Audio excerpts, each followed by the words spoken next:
Con ai thì mà thì cái con chơi cao với con mà con nhớ hay cả làm bên đây nào mua con nhớ nhớ tranh cái này cái đừng bả đó mà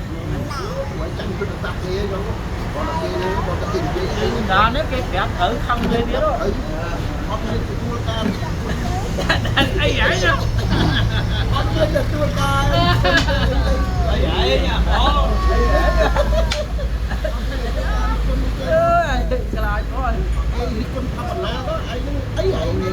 hay cà phê là đi xung vài chiều cái đi con này là lấy thắp bánh ná đó đó bây giờ phụ thế chạy vậy giữ con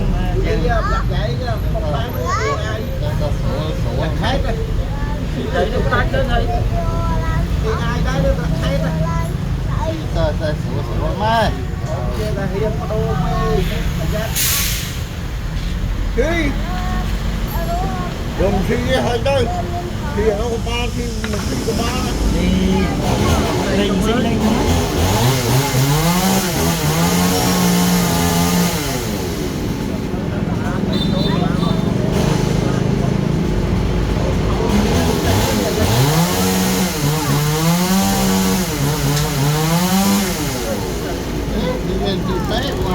cái chặt lan tới thôi lại rồi nè chặt để kia nó chặt lan tới tung bắt đấy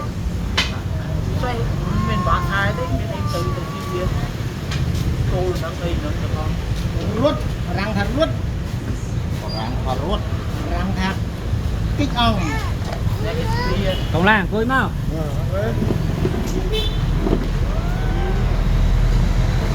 rút dạ dạ ê ai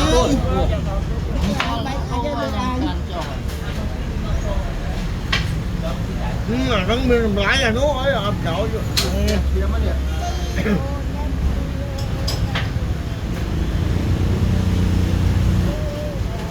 mà đấy đâu mặt cọp mặt có mà đó cái đó không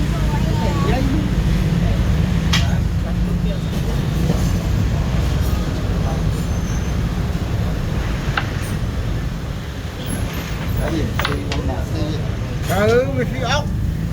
nó xe đấy xe tới à đây nó đăng luôn ai nó cho con nó đó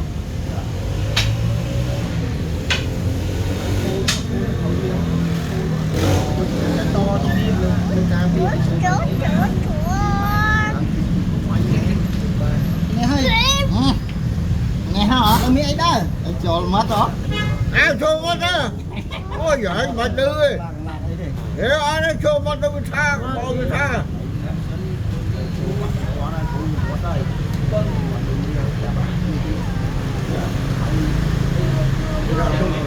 không có phi mà trong đánh thật mưa đang cái gì nữa bố mẹ áo thao cái lên không cái dục đi em gì đâu cái giờ không đi rồi không quả mình đánh sao sâu sống tao cùng lấy sâu tao lấy lại ô lái vậy lái cao vừa ăn không ăn lá có cái trâu mắt á trốn nó cái ốc là say đúng không na thở chứ nhưng mà say mình mắt trong gì ba cái trâu mắt à mang thôi ăn miếng bánh hà cho những bông này có ăn bánh hà đây vì xưa đi dùng đi ốc môn các đồ mà cắt cô nhưng cô bị ốc xe ngay thôi các mua chất bán đi à mở đồ vì xưa thì cho hơn sơn con ai không chết sao mà còn ai chơi sao mau nuôi có nhảy con hả đi con pha với muối xoang bố mà đẹp ấy đấy nên chạy đi ban đó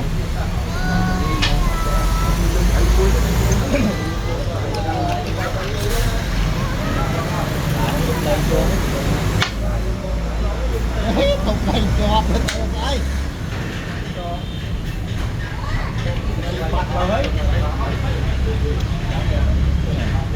vì cái mà thì sân tới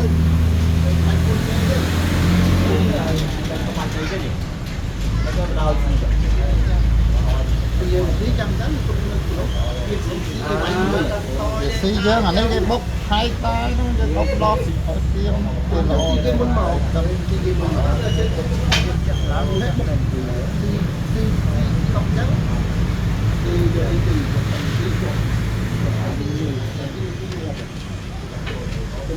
lúc đang với những ly cà rảnh cười bò chứ xì cái mắt bò do cô lên nhở chỗ cô đi bọc ở đi làm ngồi bò chứ chị to bên trong đa sân tử ngồi chơi không khi to quá to trong đa sân tử từ mấy kế mà mình dân một xí to cái xí sân tử màu to trẻ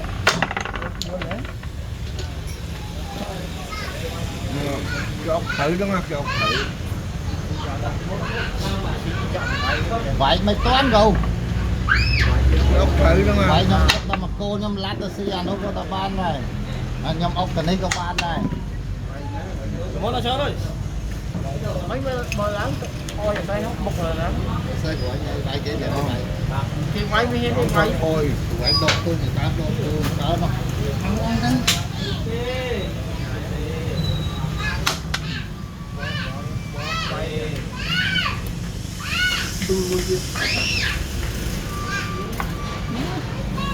cái mày à giờ học về liền chân của mình tới nha mày con bọc bay đi mày nó một con gì quý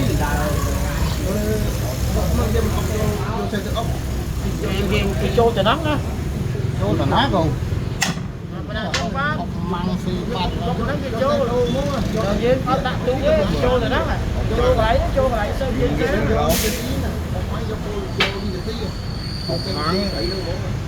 ốc mơ ở đây ốc măng nhưng mà này cái gì đấy ồ nước cô lại mà trong đó ốc xì câu nó máu à cái ốc nhìn ta thấy ốc măng này ốc măng dương mà đấy mà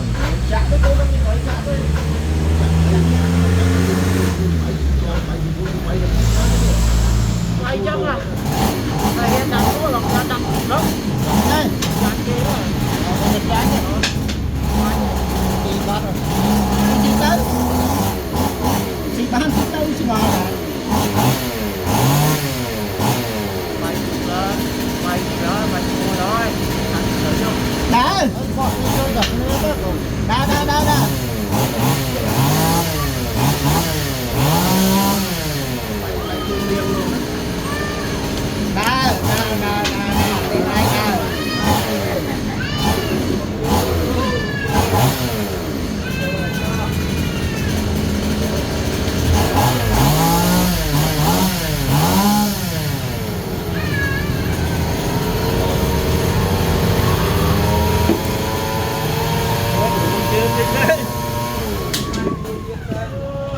chạy tới lên nhó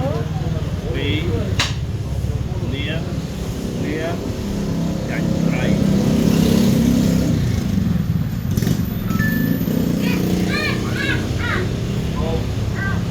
đi anh coi chạy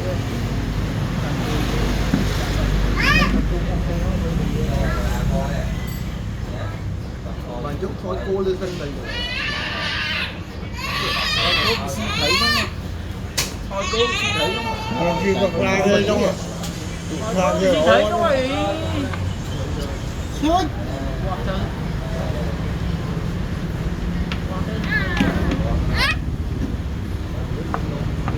ồ ở đây tu kế thì mà xin ông ngu không miền xây cái xin tới với con để không thấy mà bò sao đó ông xin tới ngon ấy chẳng xin bao nhiêu bên kia xin bao nhiêu bên kia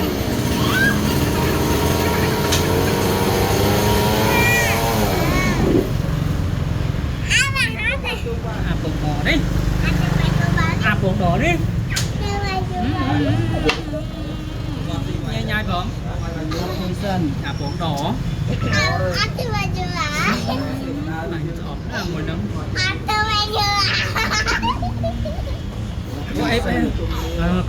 công nhầm ray hộp ray mà ngấp quay cả xe quay chân bóng quay to cái ngọc hát đi chặt chút thử chứ Đồ chơi này. Kịch con. Xin nè thật khôn. Đầu phê trong trái so vay ngon bát số. Kịch con vô đấy. bót sai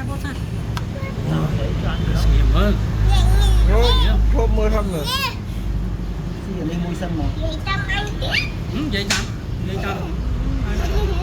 anh hàm nữa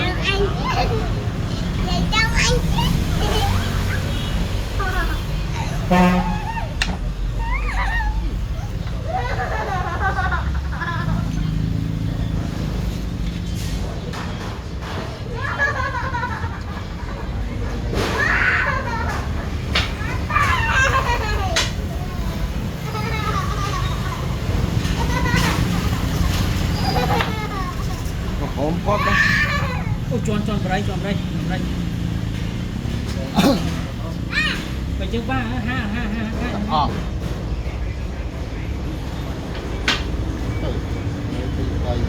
Còn thằng né này.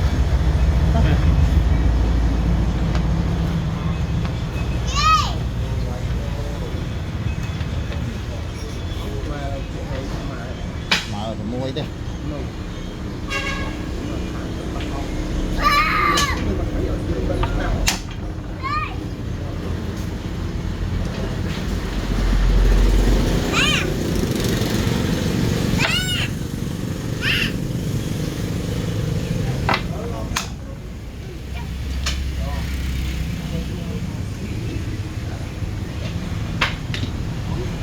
Thì gương hay gọn nhau. Thì đây. Còn tập này này xíu này quỳ tiết. Thì đi. Ha. Ghế mà ốp thì đã làm sao thì đã khi thấy nhưng anh mình thấy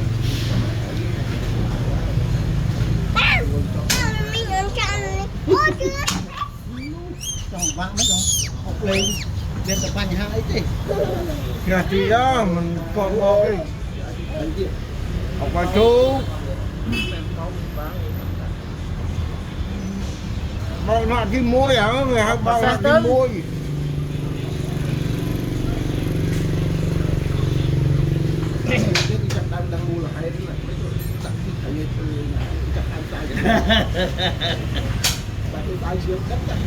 Kịch tí không?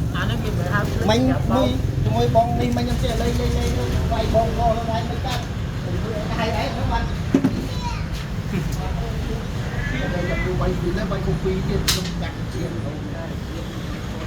đó để ông không sai ông nó miệng bò xe cho ông đẩy thế ông ta đuổi đã chỉ đẩy rồi toàn ba thôi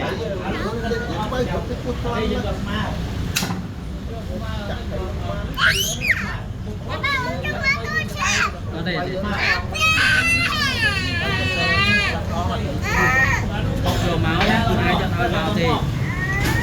ai ba đôi máu cho mùi tê nam máu đồ rương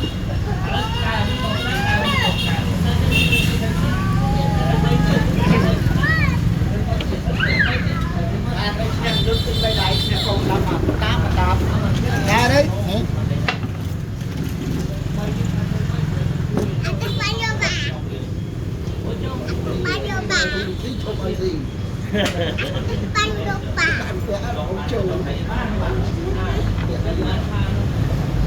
mất con nhanh nhanh bác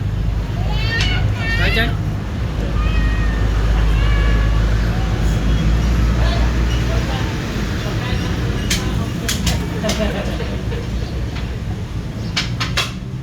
không có sai thôi chặt lên mà để con mà Tiết mình cái bánh sấy chứ. cắt vô đây chặt đấy chặt smart mấy chứ ông đưa lên đó không bay quá bay sập văng bay sập văng đấy bay sập văng đấy hai giờ nè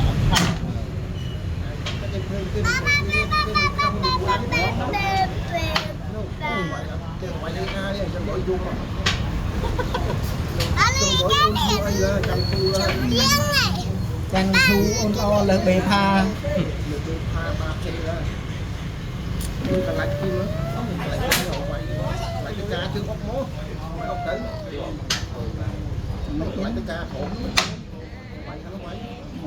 nó trời thế à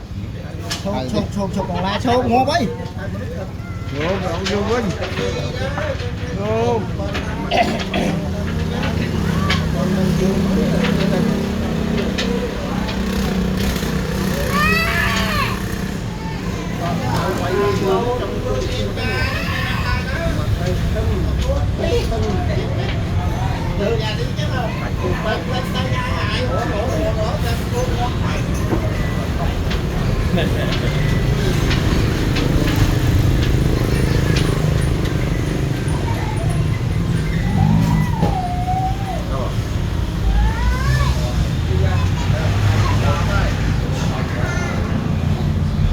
rồi chị Hiền nó biết lăng này ba bởi chị Hiền nó biết lăng à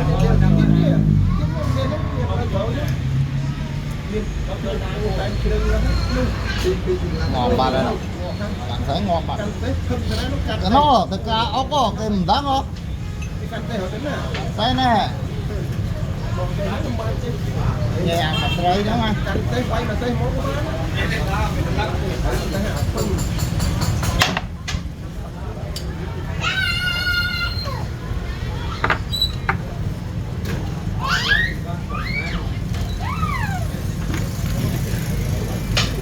lên đây ông lên lên đấy đó tay đấy ăn chưa ốc mùi xanh cái nó ốc thầy bạn ấy rồi thầy trong bên ban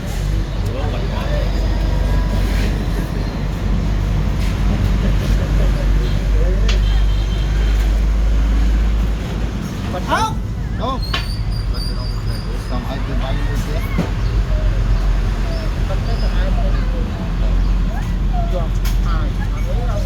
rồi còn ai nữa rồi ông mình coi không tay vinh xanh này luôn ok đây cái phong chuột không vô bán vô mồm tay vinh xanh ta thấy còn anh ngon đây đang nghe ra tay vinh xanh này ra bóng ốc đi dê vui vào đấy ốc thôi đi ba đấy bọn ông có bom anh chụp bia ông còn đi cái này chuột ong là nông dân đấy ngon rồi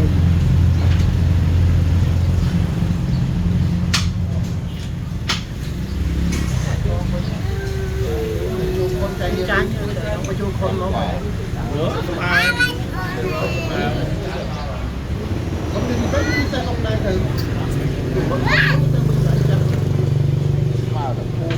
cô ta nóng chán nha còn ốc quả từ mới gì cho mà lại đứng chọn đăng chơi chọn đăng chơi là đi xe tại cái chi trong đi xe đó tránh cái vài phưng dân mà là cột phưng nè chế quay cái quay một lá thì cho xe đi xe game quân đại cho xe bả luôn trong đằng xe nó đang đăng xe cầm đăng đây xe nó cơm chưa nó tay xa lấy mới xa lấy nó tao chọn đây mày xa lấy liền đá xa rồi quay tay đá ấy rồi đây khi này đòi cho mui ấy sẽ luôn lên chứ học tới mà măng xì ấy xì ấy nè xì này đó không nên là nó không ta măng đây sẽ mai xin hả không ăn bó không bó ở đây luôn luôn gặp ai biết con nâng đi rồi anh đã ấy anh men ra rồi ăn đi mà tiếng nó là gì chưa cho ba là gì cũng là từ Vinh chân nó bán từ វិញឯង យើងដាក់ពីខាងទៅ Hai mà xin đây này.